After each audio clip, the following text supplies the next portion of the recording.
Now, today is going to be an interesting topic. This topic is about how being unemployed in some ways is underrated and shouldn't be used to shame people because ultimately, at the end of the day, we have a very difficult job market to enter and we have a lot of brown nosing in order to get some of these jobs, especially on platforms like LinkedIn, which honestly sometimes makes me want to vomit when I see some of these ridiculous posts out there trying to up their value and try to make them seem that they're more hireable or something like that. And they just go through these gross posts and processes of just begging for jobs, which ultimately in the end you're begging for a job for at a company that could just lay you off like that, and it means ultimately nothing in the end. We're going to talk about this and go over one video that I found that is very interesting. I think this individual is really good and he's on to something. I've actually reacted to one of his videos prior on the channel, and I think ultimately this is worth the watch. So why don't we do this together? Let's do it.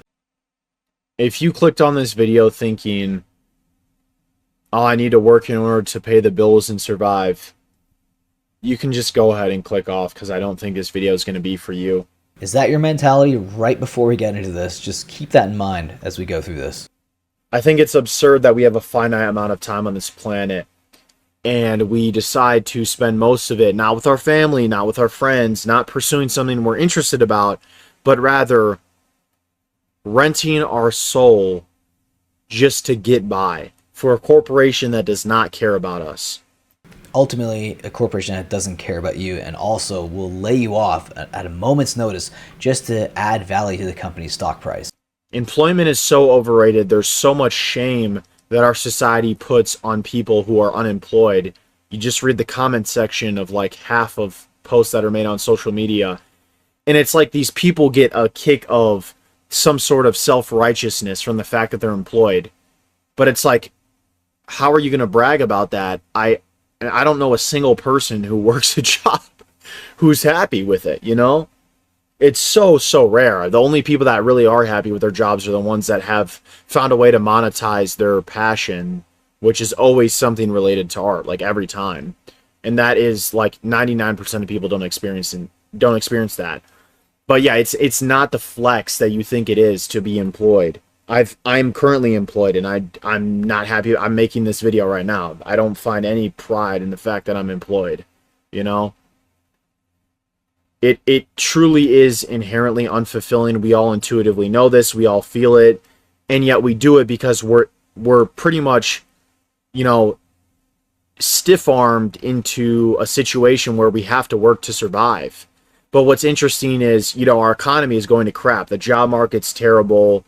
Companies now have more leverage than ever with AI.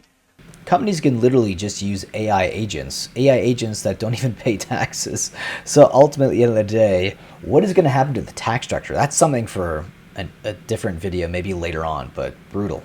All in all, you know, the standard of living, or I guess the cost of living, I should say, excuse me, is raising at a much faster rate than salaries. And so it just seems less and less worth it to give up your time, of which is finite on Earth, doing something that you don't even want to do.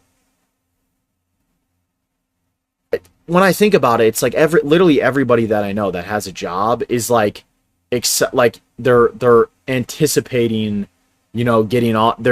They spend all week waiting for 5 p.m. You know, I remember those days.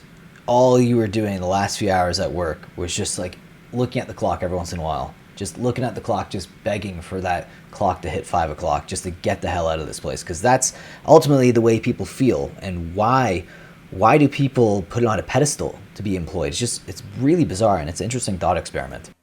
That's just what they do. They want to get off work. They don't want to have to deal with the stress and everything. And now that you aren't even guaranteed to make a living if you do honest work for 40 hours a week, it's like, how can I rationalize or justify, you know, giving away so much of myself for so little in return? I'm about to get a degree here in the next few months, and I keep thinking, it's like, dude, I've done honest work. I've like worked hard. You know, I have a 4.0 GPA. I've like tried to make connections, and I'm just sitting here thinking, not even just me, my peers, the people that are graduating, you are not, like, if you worked hard, put your head down, and are just honest and have integrity, you truly are not guaranteed to get by. People can't support their families. The economy is going to crap.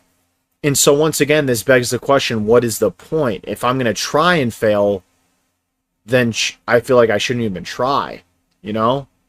And that sounds so cynical. That sounds so depressing. And I don't mean it to be that way. I just feel like that is the reality that we live in. And honestly, the older you get, the more you come to this realization. Like, if a job is not going to pay you enough to ultimately survive, or if you're at the stage where you want to build a family, pay for that, then what is the point of working? If you have means to be unemployed, if you can financially support that until you find something you want to ultimately do, I really think that might be the path moving forward, if you can. But not everyone's in that situation. What is worth pursuing in relation to, you know, basic jobs? I feel like when you're unemployed, if you have the privilege of being unemployed and still getting by, I've been very lucky. I've lived with my parents. I'm 22 now, so you know that's the age that most people would think you should move out, which is, you know, maybe fair, but you know, I've been extremely fortunate and privileged.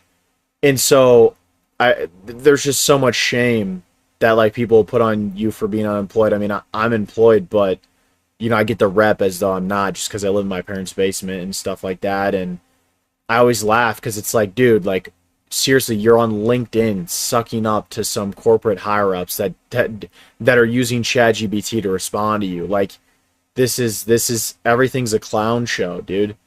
And if you pay attention, it's like the people that get jobs, they're always like the people that have connections. They're not the most qualified. It's a game. Economy is politics.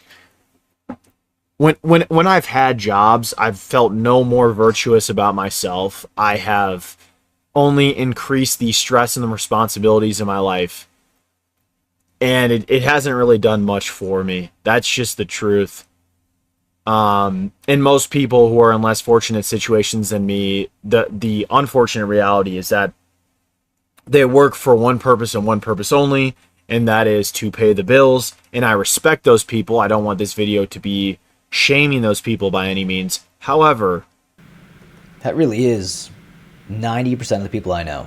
They just work to cover the bills. They barely have anything else to use at the end of the day. Just paying bills, that's it. That's like serfdom to me.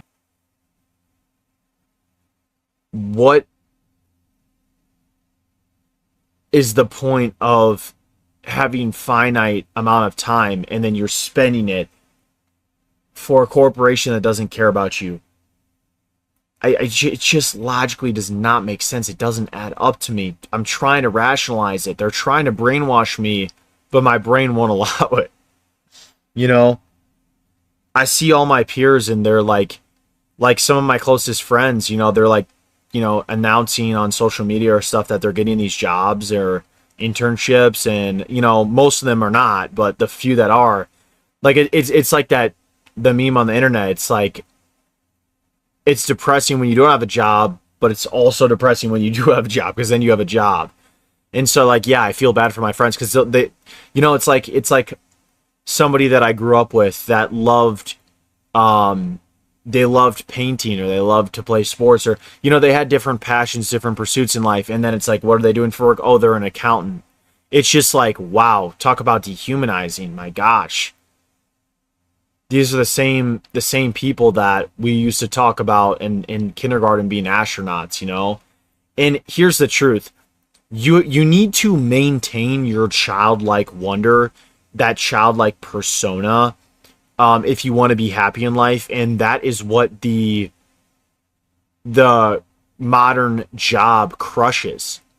You have to basically, like, become someone you're not in order to work these jobs, because otherwise you won't survive. And that just crushes that childlike persona within you.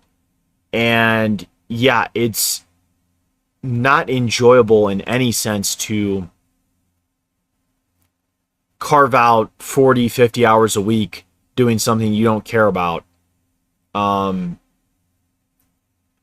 that's why it's like, truly, if you have the ability and the privilege to be unemployed in any sense, I think you should take it.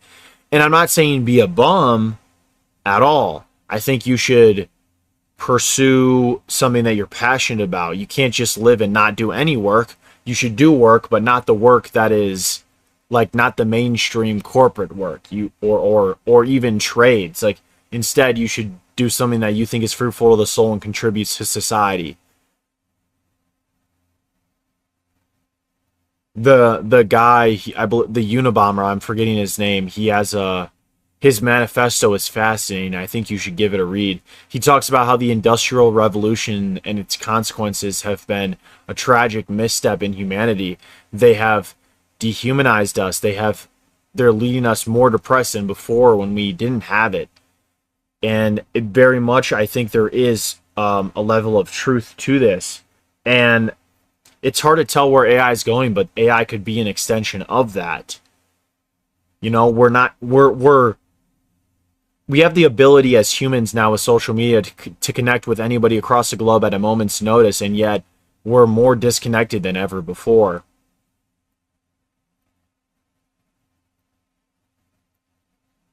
Mental illness is up. People are unfulfilled. This stuff always boils down, and we all intuitively know that it's because we're spending most of our day doing something that we don't even want to do. Those are my thoughts. Thank you guys for watching. All great thoughts, and honestly, he's right on the money with his last point right there. Ultimately, all of these issues are rising because we're doing things we don't want to do for the majority of our life. That ultimately is what's killing our soul. Leave your thoughts about this video down below in the comment section, guys, and I'll see you in the next one. Take care.